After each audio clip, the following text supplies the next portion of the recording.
Okay, let's now talk about perfect square trinomials.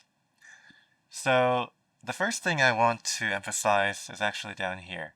Very common mistake that students make is they look at a plus b all squared, and then they try to distribute the square, and that's really not how it works. Why? Well, one way that you can see it is just by doing the algebra. A plus b times a plus b should be a squared plus ab plus ab again plus b squared. So if you say that you're distributing the square, you're missing these ab terms. Another visual way to look at it is, let's say that you have a square that's dimensions a plus b on both sides. Okay, so that's like this. So that means that the entire area should be a plus b all squared. Now, if you cut it into 4 pieces like this, 4 rectangles, you'll see that, well, the area shouldn't change because you just cut it. But you have an a squared and a b squared in the corners.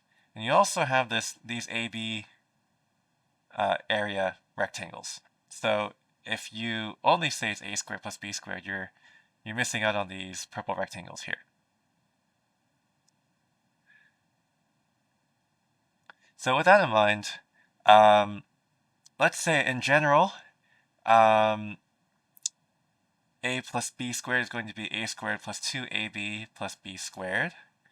And if you recognize this, then you can you can factor it very quickly. Similarly, you can say a minus b squared is going to be a squared minus 2ab plus b squared. So let's say we look at the first one and we ask ourselves, is this a perfect square trinomial?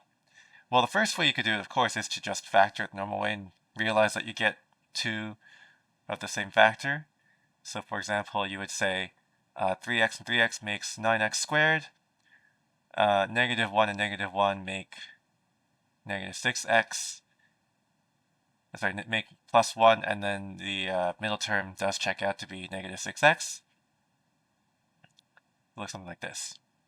Now, to recognize it without actually doing that, you would say, okay, if this is a perfect square, what's a? Well, a would be 3x here, and b would be 1 here. So then we're going to think about what's 2ab. Well, 2ab is going to be 2 times 3x times 1, which is 6x. You'll notice that this middle term really is 6x, or at least negative 6x, so that means it must be a perfect square. So using your mental shortcut, now you can say this is 3x minus 1 squared. Let's do that with the second one. So you have 4y squared plus 48y plus 144. Let's say you ask yourself, is this a perfect square? Well, if it's a perfect square, then the first a squared is going to be 4y squared, so a should be 2y. And b squared is going to be 144, so b should be 12. So we're going to check 2ab and see what that is. So we have 2 times 2y times 12. That really is 48y, so that's perfect square.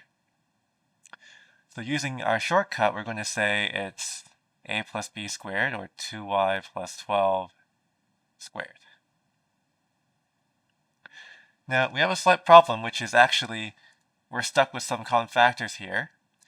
That's 2 and 12 are both divisible by 2.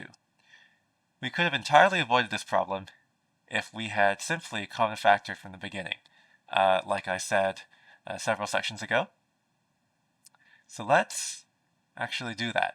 Let's realize that 4, 48, and 144 all are divisible by 4, so we're going to take out that 4.